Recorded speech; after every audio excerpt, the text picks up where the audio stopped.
नमस्कार दोस्तों, मैं सचिन आप सभी का स्वागत करता हूं अपने चैनल कंपटीशन में मैं सचिन में। दोस्तों, पिछली बार BD 102 का पेपर जो है पूरा PYQ से पूछ दिया गया था, जिसका डिस्कशन मैंने ऑलरेडी अपने यूट्यूब चैनल पे करा दिया था। तो बच्चों का कहना था कि सर फिर से 103 का भी कराया जाए। तो मैं इस बार डिसाइड किया हूँ कि लास्ट 2 ईयर्स की कराऊंगा। ठीक है, तो मैं अभी पेपर लेके आया हूँ 2023-25 वाला, 2023-25 वाला यानी कि पिछले ईयर के पिछले। ठीक है, यानी कि आपका पिछले साल 25 था और 24 वाला पेपर आपको मैं लेके आया हूँ। ये अभी करा देता हूँ और अगले दिन करा दूंगा 2025 वाला पेपर। ठीक है, तो स्टार्ट करते हैं हम 23 वाले पेपर से। तो सीधे हम चलते हैं अपने फर्स्ट क्वेश्चन की तरफ। तो कह रहा है who created the functional group test battery. इनमें से कौन से हैं जो कि फंक्शनल ग्रुप टेस्ट बैटरी से रिलेटेड हैं। तो देखिए, इसका आंसर आपका हो जाएगा, ये तो स्टेटमेंट वाला क्वेश्चन है, सीधा सीधी क्या हो जाएगा, डॉक्टर अलेक्जेंडर। डॉक्टर अलेक्जेंडर क्यों हो जाएगा? क्योंकि ये एक इंटेलिजेंस टेस्ट है जिसे डॉक्टर अलेक्जेंडर ने डेवलप किया था। एग्जाम में कई बार डायरेक्ट नाम पूछ लिया जाता है, अलेक्जेंडर किस टेस्ट से रिलेटेड है। तो अलेक्जेंडर का नाम आएगा तो क्या बोलिएगा, फंक्शनल ग्रुप टेस्ट बैटरी, यानी ये फंक्शनल ग्रुप टेस्ट बैटरी नाम का कोई टेस्ट होता है जिससे ये रिलेटेड है। बात करेगा बाइनेट साइमन की, वो आगे आगे आएगा तो आपको बता देंगे, वो इंटेलिजेंस टेस्ट से रिलेटेड है। ठीक है, और टर्मन का आ जाएगा, टर्मन का तो स्टैनफोर्ड बाइनेट टेस्ट है। ठीक है, अभी के लिए आप इतना ही जानिए कि ग्रुप टेस्ट बैटरी कौन किया था। तो group test battery doctor Alexander की थी। ठीक है, चलते हैं दूसरे क्वेश्चन की तरफ। दूसरे में कह रहा है a child tries to put a toy back together after breaking it. एक बच्चा जो है खिलौने को तोड़ने के बाद फिर से उसे जोड़ने की कोशिश करता है। Which intelligence is this work related, ये कौन से इंटेलिजेंस से रिलेटेड है। तो इस क्वेश्चन में ना आप प्रैक्टिकल एंगल से समझिए। मान लीजिए एक बच्चा टॉय तोड़ देता है और फिर उसे दोबारा जोड़ने की कोशिश करता है। यहाँ बच्चा सिर्फ सोच नहीं रहा है बल्कि अपने हाथों से शारीरिक क्रियाओं को, एक्टिविटी को यूज़ भी कर रहा है। इस तरह की इंटेलिजेंस को एम्बॉयडेड इंटेलिजेंस कहते हैं, जिसमें एक साथ क्या होता है, फिजिकल वर्क भी हो जाता है और मेंटल सोच भी हो रहा होता है। इसको हम लोग बोलते हैं एम्बॉयडेड इंटेलिजेंस। क्या बोलते हैं इसको हम लोग बोलते हैं एम्बॉयडेड इंटेलिजेंस। का मतलब होता है कि बॉडी के थ्रू लर्निंग और प्रॉब्लम सॉल्विंग करना, बॉडी के थ्रू लर्निंग करना भी और प्रॉब्लम सॉल्विंग करना भी बोलते हैं। ठीक है, आजकल नेशनल एजुकेशन पॉलिसी और एक्टिविटी बेस्ड लर्निंग में भी इस कॉन्सेप्ट को काफ़ी इंपॉर्टेंस दी जा रही है। ठीक है, और रियल लाइफ एग्जाम्पल समझ गए आप कि किसी चीज़ को तोड़ के फिर से उसी चीज़ को बनाना या साइंस का मॉडल बनाना। ठीक है, ये सब किस में आता है, एम्बॉयडेड इंटेलिजेंस का ही एग्जाम्पल है। चलते हैं क्वेश्चन नंबर 3 की तरफ। क्वेश्चन नंबर 3 बोल रहा है creativity is a mental process of expressing original result. जो क्रिएटिविटी है ये क्या है, एक मेंटल प्रोसेस है, एक दिमाग का प्रक्रिया है जो कि क्या करता है, ओरिजिनल रिजल्ट को एक्सप्रेस करता है। ये किसका स्टेटमेंट है? तो ये डायरेक्ट आपको याद करना पड़ेगा, क्रो एंड क्रो। ये आपका स्टेटमेंट किसका है?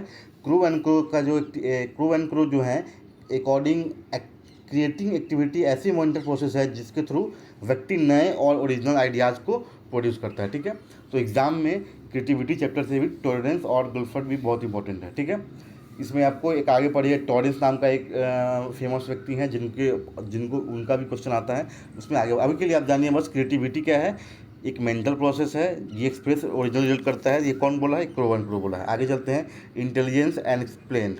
इंटेलिजेंस एक्सप्लेन कह रहा है ये इंटेलिजेंस को हम लोग एक्सप्रेस कर सकते हैं कैसे? तो इसको हम लोग कर सकते हैं प्रोडक्ट एंड प्रोसेस। क्या है ये? As a product and process. कैसे कर सकते हैं?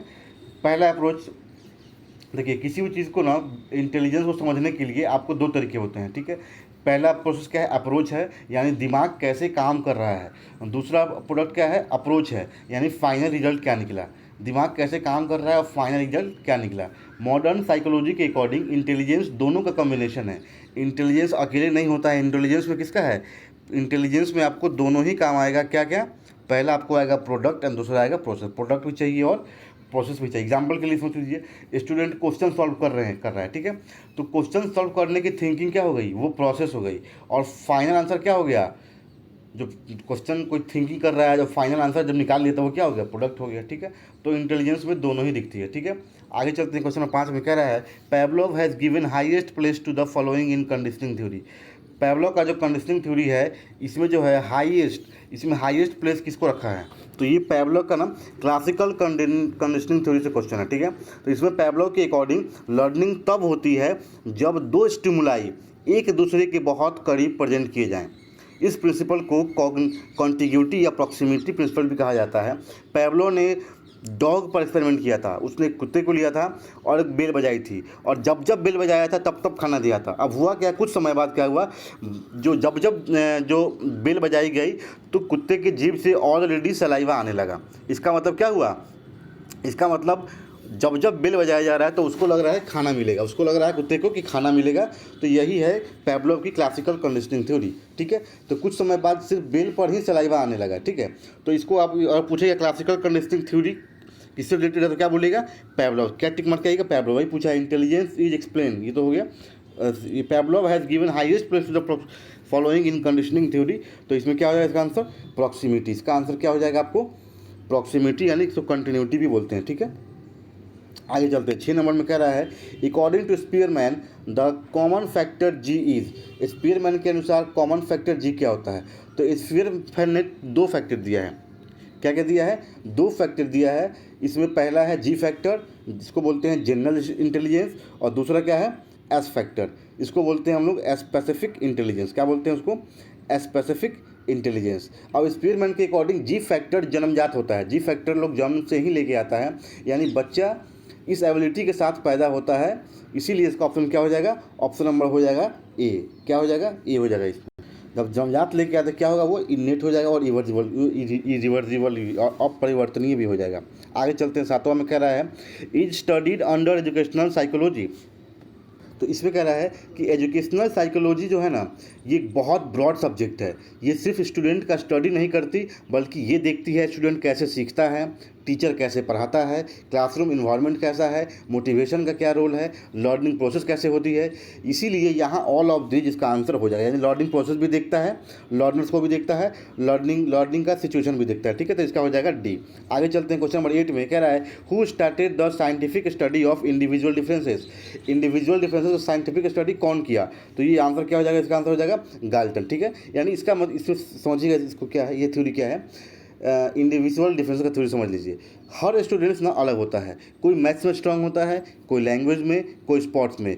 इन डिफरेंसेस का साइंटिफिक स्टडी सबसे पहले कौन किया था, तो गैल्टन। इनका पूरा नाम क्या था, फ्रांसिस गैल्टन। तो फ्रांसिस गैल्टन ने सबसे पहली बार क्या किया था, इसको स्टडी किया था कि हर बच्चा अपने आप में क्या होता है, यूनिक होता है। इसी वजह से गैल्टन को फादर ऑफ इंडिविजुअल डिफरेंसेस भी कहा जाता है। ठीक है, जब कभी भी पूछेगा इंडिविजुअल डिफरेंसेस तो क्या बोलेगा, गैल्टन मार के आइएगा। ठीक है, आगे चलते हैं। क्वेश्चन नंबर 9, ये क्वेश्चन आ गया बीएफ स्किनर से। स्किनर का थ्योरी था, कह रहा है, एक सेकेंड रुकिए, कह रहा है इस क्वेश्चन में the learning principle propounded by BF Skinner.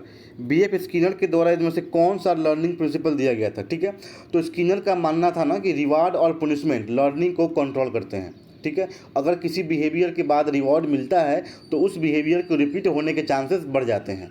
इसी को ऑपरेंट कंडीशनिंग कहते हैं। ठीक है, अब टीचर ने स्टूडेंट को स्टार दिया, स्टूडेंट और मेहनत करेगा, या ऑपरेंट, यही क्या है, ये ऑपरेंट कंडीशनिंग है। यानी अब आप होमवर्क बना के ले गए, राइटिंग अच्छा, टीचर वेरी गुड दे दिया। अब आपके अंदर होगा कि वाह मैंने ऐसा लिखा तो मुझे वेरी गुड मिला, तो मैं बार बार क्या करूँगा, ऐसा ही लिखूंगा। इससे उसका क्या इंप्रूवमेंट हो जाएगा। ठीक है, तो पेवलोव क्या किससे रिलेटेड है, क्लासनिंग कंडीशनिंग से, स्किनर किससे है, ऑपरेंट कंडीशनिंग से, और थॉर्निक के आगे पढ़ेंगे हम लोग ट्रायल एंड एरर से। ठीक है, तो अभी के लिए आप जान जाइए कि इसका आंसर क्या हो जाएगा, इसका आंसर हो जाएगा ऑपरेंट कंडीशनिंग। ऑपरेंट कंडीशनिंग यानी कहने का मतलब है बच्चा रिवार्ड से और पनिशमेंट से भी सीखता है। आगे कह रहा है educational attainment is related to. इनमें से जो क्या है, तो एजुकेशनल अटेनमेंट का मतलब होता है स्टूडेंट ने एजुकेशन में कितनी अचीवमेंट या प्रोग्रेस की है, यानी उसका एकेडमिक लेवल कितना इंप्रूव हुआ है। इसलिए एजुकेशनल अटेनमेंट डायरेक्टली प्रोग्रेस से रिलेटेड है। तो किससे रिलेटेड है ये, इसका आंसर क्या हो जाएगा, इसका आंसर हो जाएगा आपका प्रोग्रेस। आगे चलते हैं। 11 में कह रहा है the proponent of the generation theory of transfer of learning is. इसमें कह रहा है theory of transfer of learning. तो ट्रांसफ़र ऑफ लर्निंग का मतलब होता है कि जो चीज़ हमें पहले सीखी है उसका इफेक्ट नए लर्निंग पे पड़े। ठीक है, अब इसमें देखिए एक CH जड नाम के जो थ्योरी, जो CH जड नाम के जो जनरेशन थ्योरी दी थी, इनके अकॉर्डिंग अगर स्टूडेंट किसी कॉन्सेप्ट के प्रिंसिपल को समझ लेता है तो उस नॉलेज को नई सिचुएशन में भी अप्लाई कर सकता है। इसी को बोलते हैं जनरलाइजेशन। जैसे अगर बच्चा को साइकिल चलाना सीख गया तो स्कूटर सीखने में उसे आसानी होगी। ठीक है, यानी छोटी चीज़ कोई सीख गई तो बड़ी चीज़ सीखने में ना उसका हेल्प लगा के वो सीख सकता है आराम से। ठीक है, तो ये इसका आंसर आपका हो जाएगा इसमें CH जड। इसमें क्या हो जाएगा, CH जड़ हो जाएगा। आगे चलिए, थॉर्नडाइक इम्फेसिक इन लर्निंग। जो थॉर्नडाइक हैं, थॉर्नडाइक ने माना था कि लर्निंग स्टिमुलस और रिस्पॉन्स के बीच में कनेक्शन बनाने की प्रोसेस है। उन्होंने कनेक्टिज्म का थ्योरी दी थी, यानी लर्निंग तब होती है जब एस आर स्टिमुलस और रिस्पॉन्स बॉन्ड स्ट्रांग होता है, यानी स्टिमुलाई भी हो और उसको रिस्पॉन्ड करने वाला भी हो। ठीक है, तो ये इसका आंसर क्या हो जाएगा इसमें, इसका आंसर आपका इसमें हो जाएगा, तो इसमें आपका आंसर हो जाएगा ए नंबर ऑन सिनर्जिस्टिक रिलेशन, यानी स्टिमुलाई भी हो और उसको रिस्पॉन्ड करने वाला भी हो। अगला कह रहा है क्वेश्चन 13 में, minimum learning level is has been determined. ठीक है, तो मिनिमम लर्निंग लेवल डिटरमाइन किस क्लास के लिए किया गया है, तो इसका आंसर हो जाएगा आपको क्लास क्या 4 से 5 क्या 8, तो इसका आंसर है क्लास 4 से 5। सबसे छोटा वाला ऑप्शन कभी भी ये क्वेश्चन आ जाएगा ना, छोटा वाला सेलेक्ट कीजिएगा, आंसर आपका सही हो जाएगा 4 से 5। ठीक है, आगे चलिए, who coin the term I Q term को कौन क्वाइन किया था, बहुत फेमस क्वेश्चन है, कौन किया था, टर्मन, विलियम टर्मन का फुल नाम क्या है, विलियम टर्मन। तो आईक्यू का फुल फॉर्म क्या होता है, इंटेलिजेंस क्वेश्चन। तो विलियम स्टर्ड ने आईक्यू टर्म दिया था, आईक्यू टर्म पूछेगा तो कौन दिया था, स्टर्ड ने, और बाद में टर्मन ने इस कॉन्सेप्ट को पॉपुलर बनाया। ठीक है, फार्मूला पूछेगा नहीं, वैसे पूछेगा तो इसका होता है मेंटल एज और बट्टा में क्रोनोलॉजिकल एज बट्टा इंटू 100। ठीक है, सबसे ऊपर मेंटल एज आदमी का क्या है, बट्टा में रियल एज, यानी रियल एज को ही बोलते हैं हम लोग, क्रोनोलॉजिकल एज और into 100, MA/CA into 100, IQ is equal to MA/CA into 100। अगर पूछ दिया तो इसे पूछना नहीं चाहिए, याद कर लीजिएगा IQ का फॉर्मूला क्या होता है, MA/CA इंटू 100, मेंटल एज बट्टा में क्रोनोलॉजिकल एज इंटू 100। और पूछेगा ये टर्म किसने क्वाइन किया था, तो विलियम स्टर्ड ने, और ये कॉन्सेप्ट कौन लाया था, तो क्या बोलेंगे, टर्मन ने। ठीक है, अब चलिए, what is the first and the lowest level of measurement का सबसे लोएस्ट लेवल और फर्स्ट लेवल क्या है, तो इसका आंसर आपका क्या हो जाएगा, इसका आंसर हो जाएगा नॉमिनल स्केल। इसका आंसर हो जाएगा नॉमिनल स्केल, ये थर्ड लग रहा है सी वाला, इसमें नॉमिनेटेड दे दिया है, लेकिन ये क्या हो जाएगा ना, नॉर्मल होना चाहिए, नॉर्मल। ठीक है, ऑप्शन नंबर सी के साथ जाएंगे हम लोग। तो इसमें कह रहा है कि मेजरमेंट स्केल्स को समझना बहुत इंपॉर्टेंट है। ठीक है, तो ऑर्डर याद रखिए, सबसे पहले क्या होता है, नॉमिनल, ऑर्डिनल, इंटरवल और रेशियो। नॉमिनल में समझ ही गए, इसमें क्या हुआ, इसमें आपको लोएस्ट लेवल हो गया। ऑर्डिनल का मतलब किसी को ऑर्डर दे देना, फर्स्ट सेकेंड थर्ड। इंटरवल का मतलब हो गया 2, जैसे पूछता है थर्मामीटर में कौन सा है, तो थर्मामीटर में इंटरवल है, क्या है, इंटरवल है। 0 किस में होता है, तो रेशियो में होता है, ये सब पूछता है। ठीक है, अब चलिए आगे, अब आगे चलते हैं। क्वेश्चन नंबर 16 में कह रहे हैं, विच of the following is not a characteristic of creativity. इसमें से कौन सा क्रिएटिविटी का कैरेक्टरिस्टिक नहीं है, तो इसका आंसर क्या हो जाएगा, सिंपैथी नहीं है। सिंपैथी है क्या, सिंपैथी इसमें नहीं है, क्यों, अब देखिए, नोवेल्टी भी है, ओरिजिनलिटी भी है और सेंसिटिविटी भी है, सिंपैथी। ठीक है, किसी को सिंपैथी का हिंदी क्या होता है, सिंपैथी का मतलब होता है किसी को सहानुभूति या हमदर्दी देना, तो हमदर्दी देना ये कोई क्रिएटिविटी का एग्जाम्पल, क्रिएटिविटी से रिलेटेड नहीं है। आगे कह रहा है आपको देखिए, बाइनेट इंटेलिजेंस टेस्ट, ये सेकेंड ईयर में पढ़ना है, आपको भी दे दिया। बाइनेट इंटेलिजेंस टेस्ट से कौन रिलेटेड है, तो इसका आंसर क्या हो जाएगा, ये वर्बल टेस्ट है। ये क्या है, एक वर्बल पर्सनल टेस्ट है। ठीक है, अब बाइनेट साइमन इंटेलिजेंस टेस्ट दुनिया का पहला प्रैक्टिकल इंटेलिजेंस टेस्ट माना जाता है। ये इंडिविजुअल बेसिस पर लिया जाता है तथा और वर्बल क्वेश्चन पास होता है, वर्बल मुंह से पूछते हैं। ठीक है, तो बाइनेट किससे है, अल्बर्ट बाइनेट। ये वर्बल इंडिविजुअल माने एक एक करके लिया जाता है, ग्रुप में नहीं लिया जाता है। ठीक है, तो वर्बल यानी मुंह से होता है, और इंडिविजुअल कहीं बोलते हैं पर्सनल, तो वर्बल पर्सनल टेस्ट हो रहेगा या वर्बल इंडिविजुअल टेस्ट रहेगा, तो आपको जाना है ऑप्शन, इसी ऑप्शन के साथ। ठीक है, तो बाइनेट्स इंटेलिजेंस टेस्ट क्या है, वर्बल है, मुंह से बोलने वाला है, और इंडिविजुअल है, पर्सनल है, क्या है, इंडिविजुअल है। आगे चलेंगे, क्वेश्चन 18 में कह रहा है, developed a test of creativity. इसमें से कौन सा जो है क्रिएटिविटी टेस्ट को डेवलप किए हैं, तो आंसर क्या हो जाएगा, टॉरिन। कौन किए हैं, टॉरिन किए हैं, टॉरिन्स दिया हुआ है, टॉरिन्स किए हुए हैं। ठीक है, तो क्रिएटिविटी टेस्ट कौन लाया है सबसे पहली बार, टॉरिन्स लेके आया है। तो क्रिएटिविटी मेजरमेंट की बात ना आती है तो सबसे फेमस नाम क्या होता है, टॉरिन्स का आता है। उन्होंने टॉरिन्स टेस्ट ऑफ क्रिएटिविटी थिंकिंग दिया था। ठीक है, आगे चलिए, who gave the 3-fold theory of intelligence. इनमें से कौन जो है who gave 3-fold theory of intelligence, तो ये कौन दिए थे, ये आपको दिए थे गुल्फर्ड एंड स्टेनबर्ग। इसको भी याद करने वाला क्वेश्चन है, गुल्फर्ड एंड स्टेनबर्ग।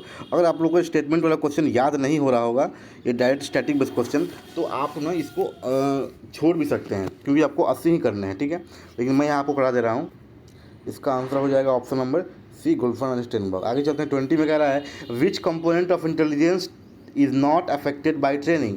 इसमें से कौन सा जो कंपोनेंट है जो कि ट्रेनिंग से इफेक्ट नहीं होता है? तो स्पीयरमैन के अकॉर्डिंग ना जी फैक्टर जनरल इंटेलिजेंस होता है। आपको बताया ना जी फैक्टर और इस फैक्टर, इस मतलब क्या होता है?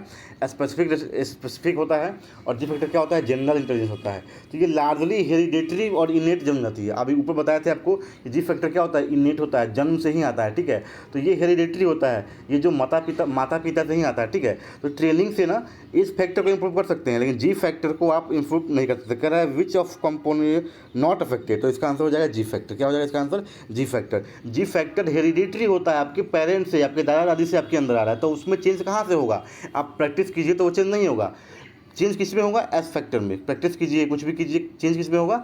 एस फैक्टर में होगा। जी फैक्टर का मतलब होता है जनरल इंटेलिजेंस, और एस फैक्टर का मतलब होता है स्पेसिफिक इंटेलिजेंस, ठीक है। ये कौन दिया था? ये स्पीयरमैन दिया था। आगे चलिए, लर्निंग इज पर्पसफुल। आगे क्वेश्चन कह रहा है 21, कह रहा है the statement that learning is purposeful and exploratory is related to.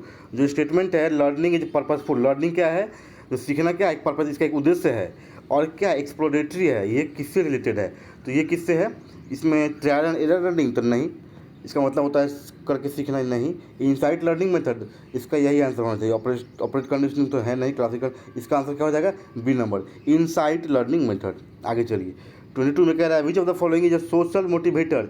इनमें से कौन सा क्या है सोशल? अच्छा, इसमें आपको थोड़ा बता दें, हम जीवन थोड़ा एक्सप्लेन कर दे। इसमें क्या कह रहा है ना कि कोहलर, इसमें देखिए ये कोहलर का है। कोहलर के अकॉर्डिंग ना लर्निंग सिर्फ ट्रायल एंड एरर से नहीं होती है, कभी कभी प्रॉब्लम को सॉल्यूशन अचानक दिमाग में भी आ जाता है, इसी को इंसाइट कहते हैं, ठीक है। अचानक से कुछ अपने माइंड में आ रहा है, क्या बोलते हैं हम लोग? इंसाइट बोलते हैं। जैसे चिंपांजी ने 2 स्टिक जोड़कर बनाना निकाला, ठीक है। ये कोहलर का फेमस एक्सपेरिमेंट है। अब जैसे कि बंदर को ऊपर कुछ दिख रहा है, अब वो वहाँ पहुँच नहीं पा रहा है, तो उसको अचानक से दिमाग में आइडिया सूझा, उसने 2 स्टिक उठाया और उसको बनाने को तोड़ लिया। तो या फिर अंगूर है तो उसको जंप करके तोड़ रहा है, तो उसको कैसे ये चीज़ दिमाग में आया? तो वो किससे रिलेटेड है? तो ये क्या है? इंसाइट है। इसको बोलते हैं इंसाइट लर्निंग मेथड। खुद से अंदर दिमाग में क्या ना मेंटोस क्या बोलते हैं उसको? बत्ती जलना, ठीक है। आगे चलिए, मेंटोस खाओ, दिमाग की बत्ती जलाओ, है ना। आगे चलिए, 22 कह रहा है which of the following is a social motivator. इनमें से कौन सा सोशल मोटिवेटर का, इनमें से कौन सोशल मोटिवेटर से रिलेटेड है? तो कह रहा है मोटिवेशन ना 2 टाइप की होती है, ठीक है। एक होता क्या होता है? एक होता है बायोलॉजिकल मोटिवेशन, और एक क्या होता है? Social motivation. अब किसी को भूख लगा है या प्यास लगा, ये क्या है? ये बायोलॉजिकल मोटिवेटर्स हैं। ये क्या है? बायोलॉजिकल मोटिवेटर्स हैं। लेकिन सिर्फ प्राइड सोशल मोटिवेटर है। अगर प्राइड की बात करें इसमें हम लोग, तो क्या हो जाएगा? Self pride. तो क्या हो जाएगा? ये हो जाएगा आपका सोशल मोटिव। ये आपका क्या हो जाएगा? ये आपका हो जाएगा इसमें, इसका हो जाएगा option number C, soul pride, ठीक है। आगे चलते हैं, यहाँ सेल्फ प्राइड होना चाहिए, सोल प्राइड दिया हुआ। चलिए आगे देख चलते हैं। 23 में प्रक्षा training model was develop by. जो प्रक्षा ट्रेनिंग है ये किसके द्वारा डेवलप किया गया था? तो ये किया गया था आर सचमन के द्वारा। आर सचमन है, लास्ट में है डी, आर सचमन, ठीक है। तो सचमन इंक्वायरी ट्रेनिंग मॉडल के लिए फेमस है, ठीक है। ये मॉडल स्टूडेंट्स के साइंटिफिक थिंकिंग और इन्वेस्टिगेशन स्किल्स डेवलप करता है, ठीक है। आगे चलते हैं, the proponent of branched program instructions are, ठीक है। अब प्रोग्राम लर्निंग 2 तरह की होती है, एक लीनियर प्रोग्राम लर्निंग और एक होता है ब्रांच, ठीक है। एक क्या होता है? लीनियर यानी सिंपल, और एक ब्रांच में होता है। तो ब्रांच प्रोग्रामिंग में स्टूडेंट्स के आंसर के अकॉर्डिंग नेक्स्ट पाथ डिसाइड होता है, ठीक है। तो ये आपका आंसर, आपको इसका आंसर आपका हो जाएगा ऑप्शन नंबर। तो ये क्राउडर का था। ये किसका था? ये क्राउडर का था। आगे चलते हैं, क्वेश्चन 25 में कह रहा है सुपरइम्पोज्ड लर्निंग बेस्ड ऑन। अब कह रहा है सुपर इम्पोज्ड लर्निंग किस पे डिपेंड बेस्ड होता है? तो ये होता है ऑपरेंट बेस्ड कंडीशनिंग पे। क्यों? अब देखिए इसमें ना क्या होता है, स्टूडेंट को स्टेप बाय स्टेप कंटेंट दिया जाता है और हर सही आंसर पे ना उसको फोर्स किया जाता है, उसको रिवॉर्ड के टाइप में दिया जाता है कि हाँ बहुत बढ़िया बहुत बढ़िया। इसी वजह से लर्निंग इफेक्टिव हो जाती है। अब जैसे आप एग्जांपल देख लीजिए, ऑनलाइन MCQ जो ऐप्स आते हैं प्रैक्टिस वाले, वो क्या हैं? जैसे आप उसको सही आंसर देंगे, वो लिखते हैं congratulation you give a right answer, ठीक है। क्विज के बाद इंस्टेंट फीडबैक मिलता है, ठीक है। ये सब किसका है? प्रोग्राम लर्निंग का मॉडर्न फॉर्म है, ठीक है। तो अब चलते हैं आगे। अब कह रहा है क्वेश्चन नंबर 26, अगला क्वेश्चन कह रहा है 26 में मीनिंग ऑफ क्रिएटिविटी इज, यानी क्रिएटिविटी का मतलब क्या होता है? क्या convergent thinking, divergent thinking, critical thinking, micro thinking? तो इसमें क्रिटिकल भी नहीं होगा, माइक्रो भी नहीं होगा, डाइवर्जेंट होगा। कन्वर्जेंट का मतलब क्या होता है? संकुचित हो गया, और डाइवर्जेंट का मतलब क्या हो गया? काफ़ी ब्रॉड हो गया। तो क्रिएटिविटी क्या? डाइवर्जेंट थिंकिंग है, जो डाइवर्स सोच रहा होगा उसी का थिंकिंग क्या होगा? क्रिटिकल होगा, ठीक है। तो जब क्वेश्चन अलग अलग आंसर्स के सोचने की क्षमता जब किसी बच्चे में अलग अलग आंसर सोचने की क्षमता होती है उसे डाइवर्जेंट थिंकिंग कहते हैं। तो क्रिएटिविटी का सबसे इंपॉर्टेंट कॉन्सेप्ट डाइवर्जेंट थिंकिंग है और इस कॉन्सेप्ट को गिलफोर्ड ने दिया था। कौन दिया था? गिलफोर्ड ने दिया था। नॉर्मल स्टूडेंट एक आंसर सोचता है, क्रिएटिविटी की जो क्रिएटिव स्टूडेंट है वो क्या है, 2-3 अलग अलग आंसर पॉसिबिलिटी सोच लेता है। ठीक है, अब आगे चलते हैं। अगला क्वेश्चन सेम क्रिएटिविटी का ही कह रहा है क्रिएटिविटी इज बेस्ड ऑन, जो क्रिएटिविटी है इसमें किस पे बेस्ड होता है? तो इसमें किस पे बेस्ड होता है? तो प्रॉब्लम सॉल्विंग पे होता है। तो इसका सेंसिबल थिंकिंग तो नहीं, ऑडिटरी मॉडल तो नहीं, विजुअल मॉडल तो नहीं, क्या हो जाएगा? Problem solution. इसका आंसर हो जाएगा प्रॉब्लम सॉल्यूशन। यानी कि प्रॉब्लम सॉल्विंग उनके अंदर, जो क्रिएटिव माइंड के स्टूडेंट होते हैं उनके अंदर प्रॉब्लम सॉल्विंग कैपेसिटी काफ़ी ज़्यादा होती है। ठीक है, जब किसी प्रॉब्लम का नया और यूनिक सॉल्यूशन निकल जाता है तो उसको क्या बोलते हैं हम लोग कि इसके अंदर क्या है, क्रिएटिविटी है। ठीक है, आगे चलते हैं। Who gave the concept of latent learning? Latent learning का कॉन्सेप्ट कौन दिया था? तो ये आपको कौन दिए थे? ये आपको दिए थे टॉलमैन। इसका आंसर हो जाएगा टॉलमैन। आगे चलिए next question. In which type of intelligence is associative thinking use? कह रहा है इनमें से कौन सा इंटेलिजेंस क्या एसोसिएटिव थिंकिंग से यूज है। ठीक है, तो एसोसिएटिव थिंकिंग का मतलब होता है, तो यहाँ कह रहा है ना इसमें कि किस टाइप का इसमें से इंटेलिजेंस जो है एसोसिएटिव थिंकिंग में यूज़ होता है। तो अगर स्टूडेंट मोटिवेट ही नहीं है तो बेस्ट से बेस्ट टीचर भी उसको नहीं पढ़ा सकता है। लर्निंग का ना एक ड्राइविंग फोर्स मोटिवेशन भी अंदर से होता है। ठीक है, जैसे कि एग्जांपल लेते हैं, कॉम्पिटिटिव एग्जाम की तैयारी करने वाला स्टूडेंट ज़्यादा मोटिवेटेड होता है। क्यों? क्योंकि उसको है कि हमको जॉब लेना है। ठीक है, तो इसका आंसर आपका क्या हो जाएगा? इसका आंसर इसमें आपका हो जाएगा मोटिवेशन। क्या हो जाएगा इसमें आपका हो जाएगा? तो मोटिवेशन से रिलेटेड कौन है? मोटिवेशन से रिलेटेड क्या हो जाएगा? Academic intelligence. उसको एकेडमिक इंटेलिजेंस होना चाहिए। ठीक है, आगे चलते हैं 30 में। विच of the following is the highest type of learning in games learning hierarchy?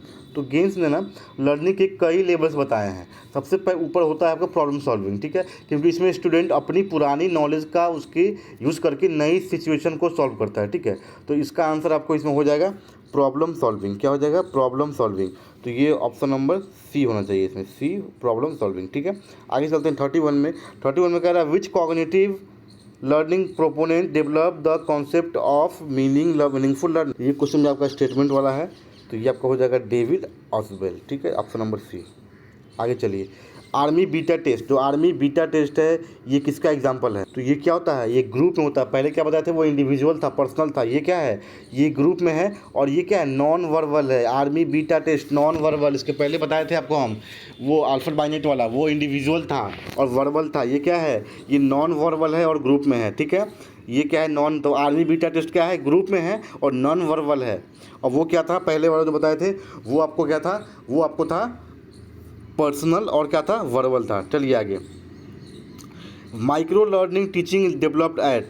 जो माइक्रो लेवल का टीचिंग है वो कहाँ डेवलप हुआ है? तो वो डेवलप किससे हुआ है? तो वो डेवलप आप देखेंगे तो ये आपको डेवलप हुआ है ऑक्सफोर्ड यूनिवर्सिटी में। आगे चलिए, कह रहा है कोहलर डेवलप्ड। इसमें से कोहलर ने कौन सा डेवलप्ड किया है? ठीक है, तो आपको पहले भी एक्सप्लेन किए हैं कि कोहलर का ना इनसाइट थ्योरी था। इनसाइट थ्योरी में उन्होंने बताया था चिंपांजी पर एक्सपेरिमेंट करके कि लर्निंग अचानक अंडरस्टैंडिंग से भी हो सकता है। बताया था ना केला वाला एग्जांपल, कि केला को 2 स्टिक उठा के तोड़ लिया। ठीक है, तो ये इनसाइट थ्योरी उनका कोहलर का ही था। अब कह रहा आगे which factor influences learning readiness. ठीक है, चलिए हम तो आगे चले गए थे। क्वेश्चन 35 आगे है, 35 पे आते हैं। कह रहा है what is the limit of educational communication? उसका क्या लिमिट है, क्या कमियां हैं एजुकेशनल कम्युनिकेशन का? तो क्या सोशल मार्केटिंग है? तो ये तो कमी नहीं है, तो नहीं होगा। तो क्या एक्सटर्नल इंटरेक्टिविटी है? नहीं, ये भी नहीं है। कॉस्ट इफेक्टिवनेस भी नहीं है। क्या हो जाएगा? Receivers attention span. ठीक है, आगे चलते हैं। 36 में कह रहा है which type of games learning sequence is related to operant condition. तो अभी आपको ऊपर बताएं हम लोग कि ये किससे था? ये जो गेम्स का जो ये ऑपरेंट कंडीशनिंग था स्टिमुलस रिस्पॉन्स लर्निंग पे था। ठीक है, स्टिमुलस और रिस्पॉन्स दिन दोनों हो रहे थे। आगे चलिए, who first use the term mental measurement. तो इसमें ना ऑप्शन इसमें गलत लग रहा है हमको। इसमें ऑप्शन चारों में से कोई नहीं है, ये कैटल का था, लेकिन यहाँ कैटल ऑप्शन में नहीं है। तो हम बोलेंगे आप चल जाइए ऑप्शन नंबर सी बाइनेट के साथ। ठीक है, कहीं कहीं बाइनेट का भी नाम दिखा रहा है। 38 में नहीं, 38 में कह रहा है in the context of programming learning who is called the proponent of adaptive learning. Adaptive learning का कि आपको प्रोपोनेंट किसको बोला जाता है? आपको इसमें आपको किसको बोला जाता है? ये बोलते हैं हम लोग स्किनर को। आगे चलते हैं, इसको स्किनर टिक मार लीजिए आप लोग, स्किनर को। आगे चलते हैं क्वेश्चन नंबर ज़्यादा चला गया 4 में। ये क्वेश्चन नंबर आपको हो जाएगा ये, एक सेकेंड हाँ, चलिए अब आइए, क्वेश्चन 39 में कह रहा है the nature of concept of motivation is. तो कॉन्सेप्ट जो है मोटिवेशन का कैसा होता है, तो ये क्या ये साइकोलॉजिकल होता है, तो नहीं, साइकोफिजिकल नहीं, ये होता है साइको सोशल। ठीक है, आगे चलिए 40 में कह रहा है which of the following principles is related to the transfer in learning. इसमें से कौन सा प्रिंसिपल है जो ट्रांसफर ऑफ लर्निंग में मदद करता है, तो क्या हो जाएगा इसका आंसर, जनरेशन ऑफ थ्योरी। आगे चलिए, who propounded the concept of group factor in intelligence. Intelligence का ग्रुप फैक्टर कौन दिया था, तो आपको बता चुके हैं हम लोग, थॉर्स्टन। क्या होता है इसका आंसर, थॉर्स्टन। चलिए 42, जिसमें एक्सप्रेशन का नीड है उसमें एक्सप्लेन करते रहे, बाकी जो डायरेक्ट है उसमें कुछ करना ही नहीं है। 42 कह रहा है which of the following terms is equivalent to transfer in learning experiments. ठीक है, तो इसका आंसर क्या हो जाएगा, इसमें से हो जाएगा ऑप्शन नंबर सी, स्टिमुलस और रिस्पॉन्सिव जनरलाइजेशन। स्टिमुलस और रिस्पॉन्सिव जनरलाइजेशन इसका आंसर हो जाएगा। ठीक है, इस डिस्क्रिमिनेशन तो होगा नहीं, और एक्सटिंक्शन ऑफ रिस्पॉन्स भी नहीं होगा, और इन्फोर्समेंट भी नहीं होगा। आगे चलते हैं 43 में कह रहा है who propose the concept of creative self as the most essential aspect of personality. तो इसका आंसर क्या हो जाएगा आपको, इसमें कह रहा है, तो इसमें आपका आंसर हो जाएगा ऑप्शन नंबर बी, एडलर। क्या हो जाएगा इसमें, एडलर। ये एडलर का स्टेटमेंट है। ठीक है, एडलर का ही थ्योरी वगैरह, तो ये आपको याद करने वाला चीज़, इसमें कुछ समझाने वाला है नहीं। आगे कह रहा है according to which scholar in the classification of motivation is innate and acquired. ये तो आपको हम बता चुके हैं। इनेट एंड एक्वायर्ड किसके अकॉर्डिंग था, कोई चीज़ पहले से ही इनेट बाई जन्म से ही है, तो वो किससे होगा, इसका आंसर हो जाएगा मास्लो। ठीक है, आगे चलिए, the innate and acquired tendencies that govern the behaviour of animal. ठीक है, एनिमल में जो इनेट वाला क्वालिटी है जो कि उसको क्या करता है, जो उसको क्लासीफाई कहाँ गया, जो उसको गवर्न करता है, तो इसका आंसर क्या हो जाएगा आपको, इसका आंसर हो जाएगा मोटिवेशनल। क्या हो जाएगा, मोटिवेशनल होता है वो। ठीक है, कौन सा होता है क्वालिटी, मोटिवेशनल। 46 में दिखा रहा है who said motivation is the highest highway of learning. बहुत इंपॉर्टेंट है, याद कर लीजिएगा, ये क्वेश्चन आ सकता है। ठीक है, किसने कहा है मोटिवेशन हाईएस्ट लर्निंग का हाईवे है, तो कौन कहा है, ये स्किनर का है। ठीक है, 47 में कह रहा है to promote creativity among students in class the teacher should maintain strict discipline।